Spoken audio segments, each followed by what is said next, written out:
Hola, soy el doctor José Ernesto Contreras Pulido y hoy quiero hablarles sobre el tema la locura del Evangelio. La primera epístola a los Corintios es una carta escrita por Pablo de Tarso en el 54 después de Cristo, al final de sus 3 años de estancia en Éfeso. Es una epístola doctrinal, o sea, con enseñanzas cristianas divinamente inspiradas. Y el tema general es la conducta cristiana. Al final está una extensa disertación sobre la resurrección de Cristo y de los salvos. Aunque es una respuesta a una carta en donde se le hacen preguntas sobre asuntos del matrimonio, el incesto y el uso de comidas sacrificadas a los ídolos, Pablo, bajo inspiración del Espíritu Santo, aprovecha para hacer recomendaciones correctivas universales sobre motivos de división y contención dentro de otras iglesias como la de Corinto. Como es su costumbre, Pablo inicia su carta con una salutación y defensa de su apostolado. Dice: yo, Pablo, llamado a ser apóstol de Jesucristo por la voluntad de Dios, y el hermano Sóstenes, saludamos a la iglesia de Dios que está en Corinto y a todos los santificados en Cristo Jesús y llamados a ser santos, o sea, puros y apartados para servir a Dios. También saludamos a todos los que en todas partes invocan el nombre del Señor Jesucristo, Señor, o sea, Dios suyo y nuestro.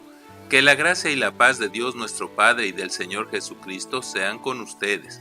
Luego dice: siempre doy gracias a mi Dios por ustedes y por la gracia, o sea, la salvación gratuita, que Él les ha dado en Cristo Jesús.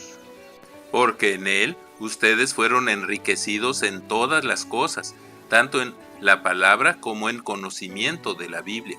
Así se ha confirmado en ustedes el testimonio, tanto revelado como escrito, acerca de Cristo, de tal manera que nada les falta en ningún don, mientras esperan la manifestación, o sea, el regreso de nuestro Señor Jesucristo.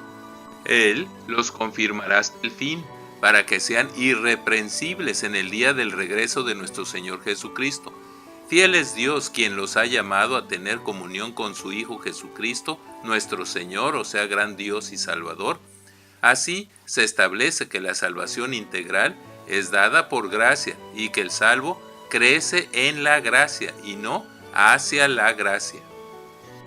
Ahora empiezan las exhortaciones a conducirse dentro y fuera de la iglesia como miembros de la familia de Dios. Dice: hermanos, les ruego por el nombre de nuestro Señor Jesucristo que se pongan de acuerdo y que no haya divisiones entre ustedes, sino que estén perfectamente unidos en un mismo sentir y en un mismo parecer.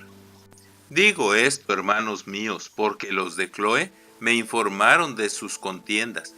Quiero decir que algunos de ustedes dicen: yo soy de Pablo, otros yo soy de Apolos, otros yo soy de Cefas, o sea, Pedro, y aún otros yo soy de Cristo. ¿Acaso Cristo está dividido? ¿Acaso Pablo fue crucificado por ustedes o se bautizaron en su nombre? Doy gracias a Dios de que no he bautizado a ninguno de ustedes, excepto a Crispo, a Gayo y a la familia de Estéfanas, para que ninguno diga que fueron bautizados en mi nombre. Pues Cristo no me envió a bautizar, sino a predicar el Evangelio, y no con palabras de humana elocuencia, para que la cruz de Cristo no pierda su valor. El mensaje de la cruz es ciertamente una locura para los que se pierden, pues que no es una locura predicar que el peor pecador puede ser salvo gratuitamente y sin hacer méritos. Pero para nosotros los salvos, los que hemos creído, aceptado, recibido y confesado a Jesucristo como nuestro gran Dios y Salvador, el Evangelio es poder de Dios. Pues está escrito: destruiré la sabiduría de los sabios y desecharé la inteligencia de los inteligentes de este mundo. ¿Dónde está el sabio y el escriba? ¿Dónde está el que escudriña estos tiempos? ¿Acaso no ha hecho Dios enloquecer a la sabiduría de este mundo?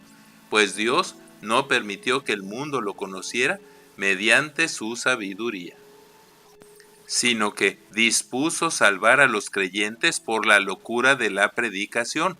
Los judíos piden señales y los griegos van tras la sabiduría y filosofía de este mundo, pero Nosotros predicamos a Cristo crucificado, ciertamente tropezadero y locura para judíos y gentiles, más para los llamados, Cristo es poder de Dios y sabiduría de Dios.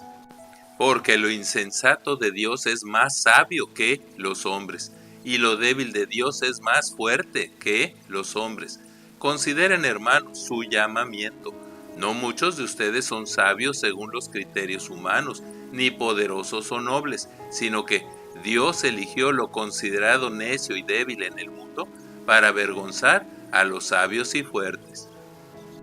También Dios escogió lo vil y lo menospreciado del mundo y lo que no es para deshacer lo que es, a fin de que nadie pueda jactarse en su presencia. Gracias a Dios que ustedes ahora son de Jesucristo, a quien Dios constituyó nuestra sabiduría, justificación, santificación y redención, para que el que se gloríe en el Señor. Así que, hermanos, cuando fui a ustedes para anunciarles el testimonio de Dios, o sea, el Evangelio, no lo hice con palabras elocuentes ni sabias, más bien me propuse no saber de ninguna otra cosa sino de Jesucristo y de este crucificado, y estuve entre ustedes con tanta debilidad que temblaba yo de miedo. Así, ni mi palabra ni mi predicación se basaron en palabras persuasivas de humana sabiduría, sino en la demostración del Espíritu y del poder de Dios, para que su fe no esté fundada en la sabiduría de los hombres, sino en el poder de Dios. Aún así, entre los que han alcanzado la madurez, sí hablamos con sabiduría, pero no mundana. Más bien hablamos de la sabiduría oculta y misteriosa de Dios, que desde hace mucho tiempo Dios había predestinado para nuestra gloria. Sabiduría que ninguno de los gobernantes de este mundo conoció, porque si la hubiera conocido nunca habrían crucificado al Señor de la gloria, nuestro gran Dios y Salvador, Jesucristo. Como está escrito, las cosas que ningún ojo vio, ni ningún oído escuchó, ni han penetrado en el corazón del hombre, son las que Dios ha preparado para los que lo aman. Pero Dios nos las reveló a nosotros, los salvos por gracia, por medio del Espíritu, porque el Espíritu lo examina todo, aun las profundidades de Dios. Porque ¿quién de entre los hombres puede saber las cosas del hombre, sino el Espíritu del hombre que está en él? Asimismo, nadie conoce las cosas de Dios, sino el Espíritu de Dios. Y nosotros no hemos recibido el espíritu del mundo, sino el Espíritu que proviene de Dios, para que entendamos lo que Dios nos ha dado. De lo cual también hablamos, pero no con palabras aprendidas de la sabiduría humana, sino con las que enseña el Espíritu, que explica las cosas espirituales con términos espirituales.